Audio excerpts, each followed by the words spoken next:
Hello people, a very warm welcome to concise classes. So student, आज हम session 3 करेंगे जहां हम सीटेट के लिए मोस्ट इंपॉर्टेंट क्वेश्चंस डिस्कस करने जा रहे हैं इंग्लिश पेडागोजी के। और ये क्वेश्चंस बच्चों बहुत ज़्यादा इंपॉर्टेंट है, काफ़ी बार आपके सीटेट में आ चुके हैं, आपके और एग्जाम्स में भी आ चुके हैं। सो ये काफ़ी सारे सोर्सेज से इकट्ठे करे गए हैं, सो दैट इज़ वाई ये क्वेश्चन आपके लिए बहुत इंपॉर्टेंट बन जाते हैं। अभी तक आपको 2 सेशंस ऑलरेडी दे दिए गए हैं, सो आप इस सेशन को पूरा देखें। फर्स्ट क्वेश्चन बच्चों हम पढ़ते हैं कि language is innate to all human beings is the belief of. कहने का मतलब है कि जो ह्यूमन बींग्स होते हैं उनमें जन्म से ही कोई लैंग्वेज सीखने की एक एबिलिटी होती है। जैसा कि आपके चॉम्स्की ने कहा था, मैंने आपको जब सीटेट के क्रैश कोर्स के आई गेस फर्स्ट लेक्चर में जहाँ मैंने आपको लर्निंग और एक्विजिशन के बारे में बताया है, तो वहाँ मैंने आपको बताया है कि चॉम्स्की ने कहा है कि बच्चों के पास जन्म से ही एक यूनिवर्सल ग्रामर होती है जिसकी मदद से वो अपनी फर्स्ट लैंग्वेज आसानी से सीख पाते हैं, जिसे हम मदर टंग कहते हैं। ठीक है ना। तो यहाँ पर यही कहा गया है कि लैंग्वेज जो है वो ह्यूमन बींग्स में जन्म से ही होती है, उनके पास अपनी एक यूनिवर्सल ग्रामर होती है। तो ये किसका बिलीफ है? तो बच्चों जो साइको लिंग्विस्टिक्स होते हैं ये उनका बिलीफ है। नेक्स्ट है बच्चों, English is the gift of goddess Saraswati. ये किसने कहा है कि इंग्लिश जो है वो गॉडेस सरस्वती का हमें एक गिफ्ट है? ये कहा है बच्चों राजा जी ने। नेक्स्ट है CLT approach, emphasis on learning by use. जो CLT अप्रोच है वो कहती है कि लर्निंग तभी हो सकती है अगर आप उसका बार बार यूज करेंगे। Example of authentic material. तो ऑथेंटिक मटीरियल का मतलब होता है बच्चों की जो सत्य है वो उसे ही दर्शा रहा है। फॉर एग्जाम्पल न्यूज़पेपर, यहाँ पर जो आपका एग्जाम आंसर है वो न्यूज़पेपर है, क्योंकि न्यूज़पेपर में वही आप पढ़ते हो जो हो रहा होता है, राइट। तो वो एक आपका ऑथेंटिक सोर्स है। नेक्स्ट है बच्चों इवैल्यूएशन। इवैल्यूएशन का मतलब क्या होता है? इवैल्यूएशन का मतलब है कि क्या ये मोर कॉम्प्रिहेंसिव मेथड है मेजरमेंट का, कि बच्चा किस तरह से जो भी उसे अधिगम कराया गया है उसे ग्रहण कर पाया है, मतलब जो उसकी लर्निंग है वो किस हद तक वो उसको अब्जॉर्व कर पाया है।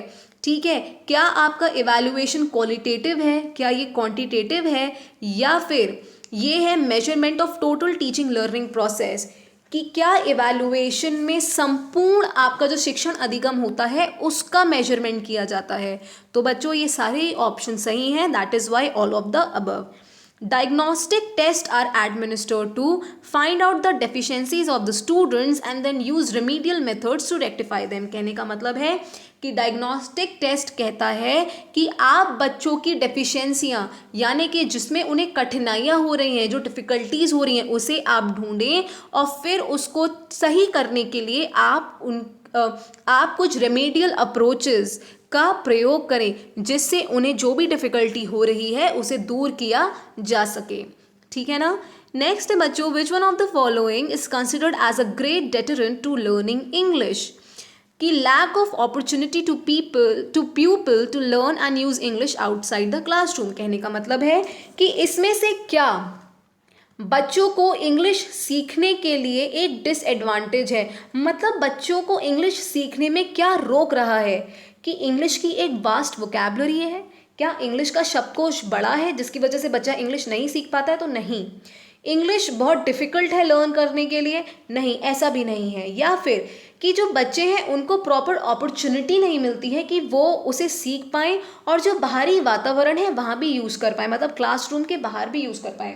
क्योंकि बच्चों हम किसी भी लैंग्वेज में तभी फ्लुएंट हो पाते हैं अगर हम उस पर्टिकुलर लैंग्वेज के साथ बहुत अच्छी तरह कम्युनिकेट कर पाएँ।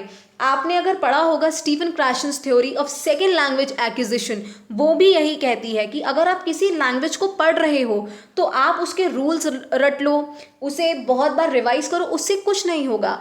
आपका जो उसके साथ एक कम्युनिकेशन होना चाहिए, जो एक संप्रेषण होना चाहिए उस पर्टिकुलर भाषा के साथ, वो नेचुरल होना चाहिए। कहने का मतलब है कि जिस तरह किसी बच्चे ने या फिर किसी व्यक्ति ने अपनी पहली भाषा को सीखा है उसी तरह वो दूसरी भाषा भी सीखे, एक नेचुरल तरह से कम्युनिकेट करे, जहाँ वो रूल्स पर ध्यान ना दे, जहाँ वो शब्दों के प्रोनाउंसिएशन पर ध्यान ना दे, जहाँ वो इस बात पर ध्यान दे कि जो वह बोल रहा है या फिर वो कुछ पढ़ रहा है वो उसे क्या कन्वे करना चाह रहा है, वो उसे क्या बताना चाह रहा है। ये बच्चों आपकी बहुत इंपॉर्टेंट थ्योरी है, हम इसे ज़रूर डिस्कस करेंगे।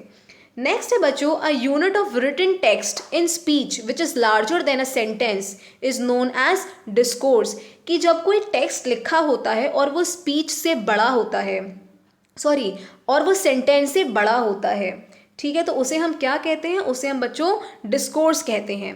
नेक्स्ट है बच्चों, writing is the dash representation of speech sounds, कहने का मतलब है कि जो भी आप बोल रहे हो राइटिंग के द्वारा आप उसका एक ग्राफिकल रिप्रेजेंटेशन दे रहे हो।